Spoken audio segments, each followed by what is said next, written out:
So Hollywood called, and you answered. A lot of directors have this dream. They have this Hollywood dream. But I think for a lot of European directors, the dream rather turns out to become a nightmare.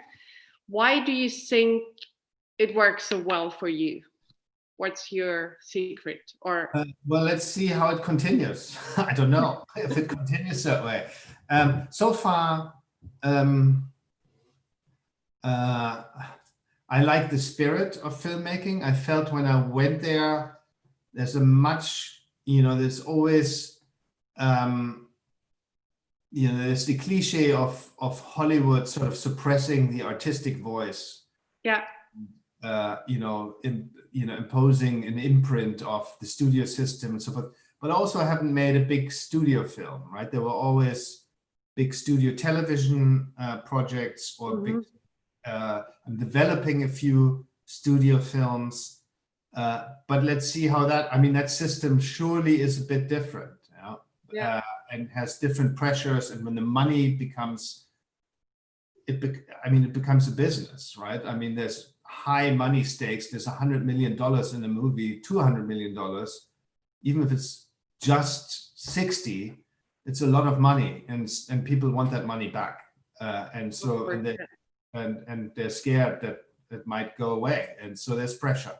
So that system is a bit different,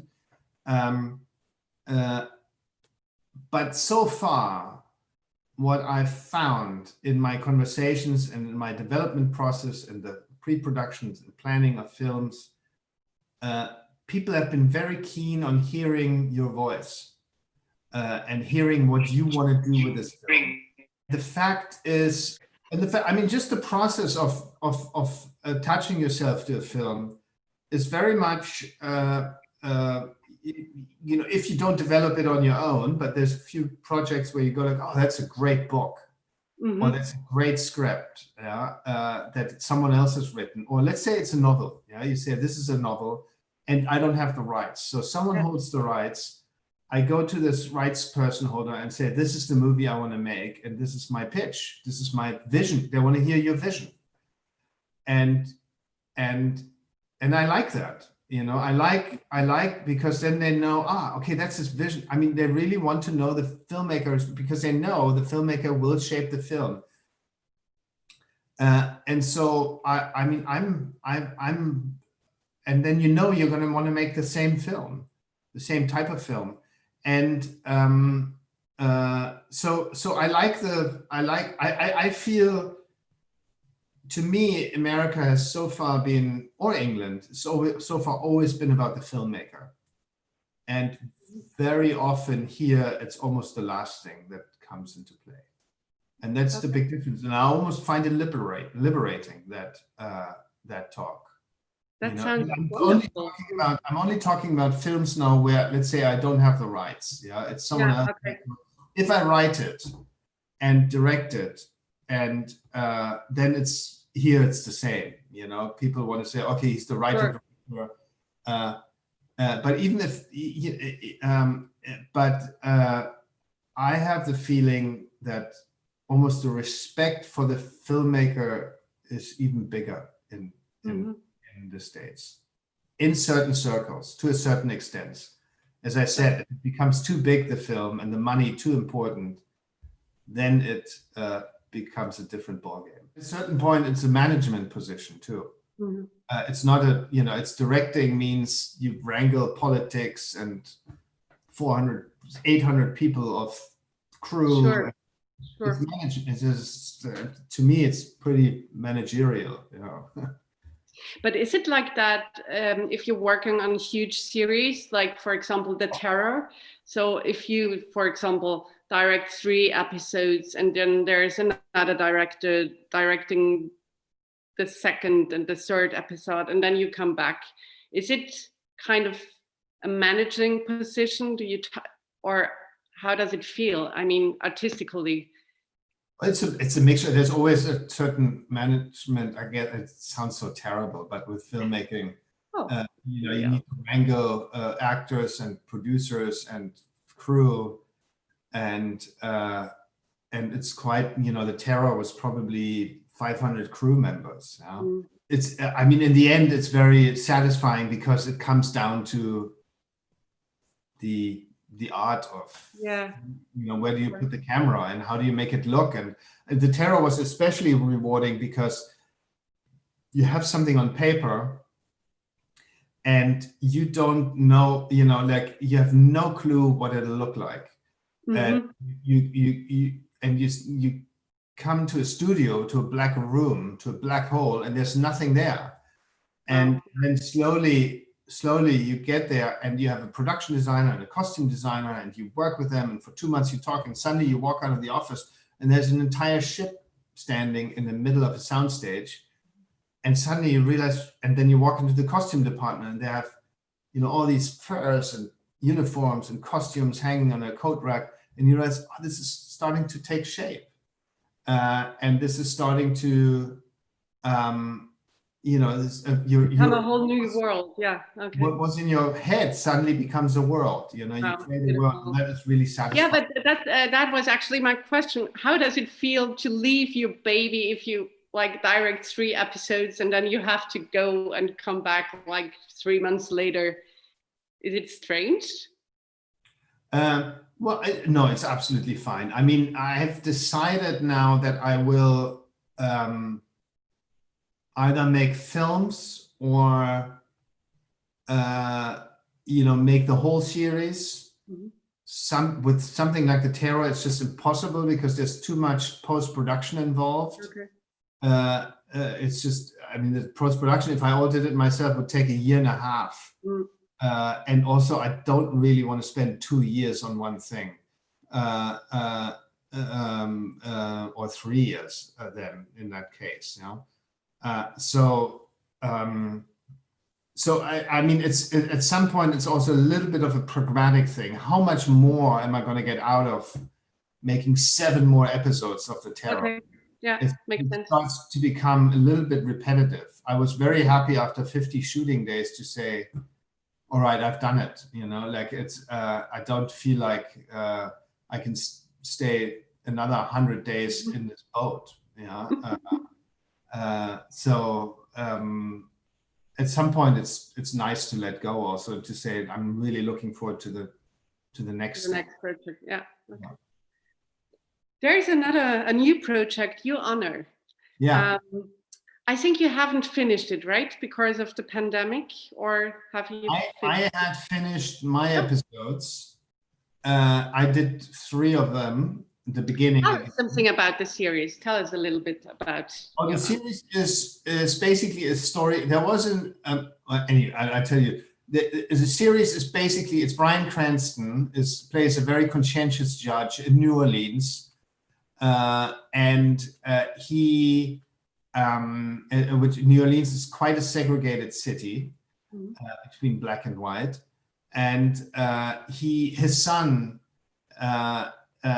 gets involved in a hit and run, basically in an accident, and he runs the scene of the crime. He escapes he drives away, and in the evening he tells his father, I think I killed someone, and the father is shattered, and as the conscientious judge he is, says we have to go to the police, and the son says, all right, let's go.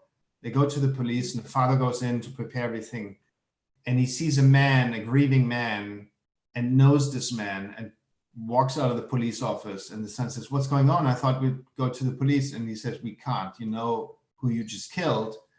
It's Tommy Baxter's son, and Tommy Baxter is the local mob boss. Okay. And he knows if he goes to the police and says my son ran over his son, my son is dead. And so I found that premise very compelling. I thought, all right, I would leave the police station what do you do? I mean, commit your son to, basically condemn him to death or try to save him. And so in a way, Bryan has to betray his ideals to protect his son. And I like that setup very much. It's a great conflict. And yeah, that's what we turned into a series, a 10-part series. Bryan Cranston's character again, is a righteous citizen, right? Who is pushed to the wrong side of the track, like in Breaking Bad. I mean, it's probably a role, just like you said earlier, about a theme with the families in my films. It's maybe a role that Bryan's attracted to, that inner conflict. Yeah. But I can assure you, it's very different. It feels different, and it is a very different story. So, but yes, I get it. Someone who betrays his conscience is a very interesting character to play. And so I can see why an actor would also flock to it. And also, I think it's his first series, right? After Breaking Bad, he mainly did movies. Yeah. But I'm really looking forward to it. I thought the trailer is so amazing. I really loved the camera and it was really great watching it. Oh, fantastic. I brought my cameraman from the UK, who I did Patrick Melrose with. So I really enjoy working with him and creating these looks and this world with him. It's a great project. It's really so beautifully done. Yeah. How was it for you actually working with Walter White, Bryan Cranston? What is the thing that actually struck you the most, having such a brilliant and versatile actor to work with? Maybe that he's brilliant and versatile. You know? Like, he's a very kind, concentrated, unpretentious man who you can work with and just get on with it, do the work instead of ego or stardom or layers of protection and safeguarding around him. No, it's really simple. It's just a guy, and he comes and wants to hear what you want to do and what your vision is for the project. And so and then he says, oh, that's interesting, let's do it. And then we do it, so it's really interesting to watch him work, there's a great face. You see every time what he's thinking. And so you sit behind the camera or the monitor and you think, wow, great acting. Yeah, I mean, no, for sure. Such a big fan of him. I wanted to ask you something else in terms of writing and filmmaking, because in filmmaking, there seems to be like 4 phases of filmmaking. You're writing, rewriting, and then you're shooting the project. And then later on, you go into post-production, you do the editing.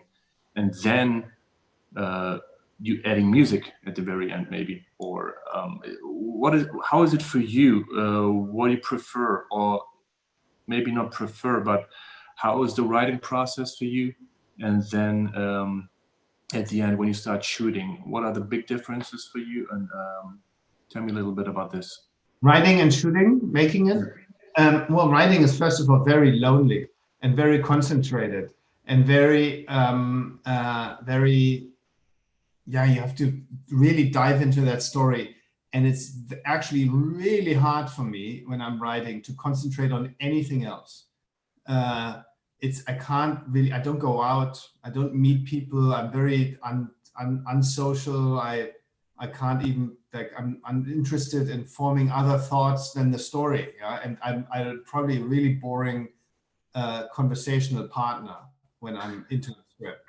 And luckily, I don't do that all the time because I'm allowed to shoot in between, because I probably go nuts and just stay at home. And so during the pandemic, it was actually, it was perfect to just, it wasn't different than you just sit at home and stare at a computer, so I was used to it. I know that feeling.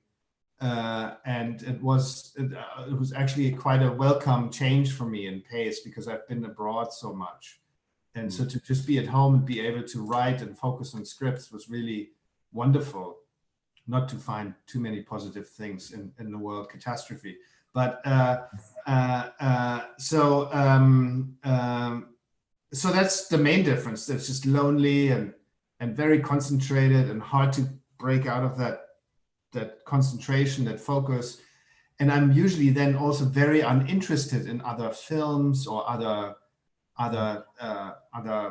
you know, I only read what's in that world or watch films that are part of that world. And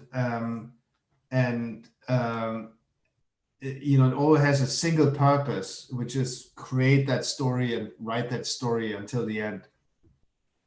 And then eventually, and then you're really happy. Then you finally write the end. You think it's done, you know, and you think like great. And then 2 weeks later, you get the first response from a reader, and you realize it's actually not done yet. And that's very hard to get you motivated again.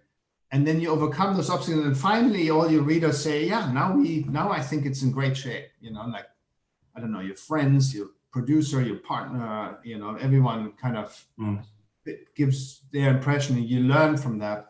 And then finally you have a script where you think, now I can shoot it. And then it's just a present, a gift to go out and have very good collaborators who have good ideas and just help you make the movie and bring their thoughts as well. Who's your greatest critic?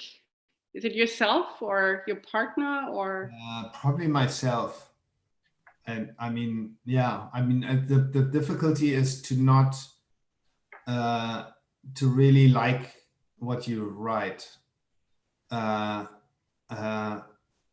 you know, to be really convinced in the long run. I mean, I think it's good to be, you know, short term, you like once you're done, you think, oh, this is great. Yeah? And then 3 weeks later, you think, actually, is it that good? And the doubt comes in, yeah? Doubt creeps in.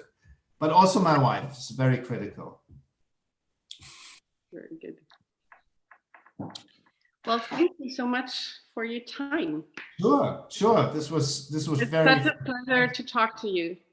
Very inspiring. Thank you very much for the great questions, and anytime. I hope we get to see each other soon. Yeah, hopefully soon.